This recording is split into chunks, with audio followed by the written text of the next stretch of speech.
Do you want to know how you can log into your Paycore Payroll account? If yes, then this video is especially for you.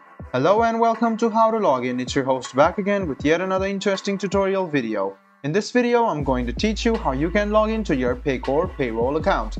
Go ahead and open any browser on your page, go to the search bar and search for Paycore Payroll Login. Click on the first link which appears on your screen and it will take you to the official login portal of Paycore Payroll. Now what you need to do is write down your username in the first box. After you write down your username, go to the second box and write down your password.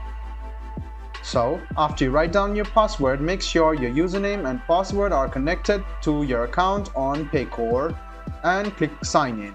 This way you can sign into your Paycore Payroll account. And if you also want to sign in using your social security number, go ahead and click sign in with SSO and it will take you to a separate page where you can write down your email address or name over here, click sign in, and then a password option will load up and you can log in using your SSO as well. So guys, this is how you log into your Paycore Payroll account. I hope this video was helpful for you. If you still have any kind of confusion, please do mention us on the comment section down below. Like the video, subscribe to the channel and do hit the bell button for more. Hope to see you in the next video as well. Until then, goodbye, take care and make sure you enjoy.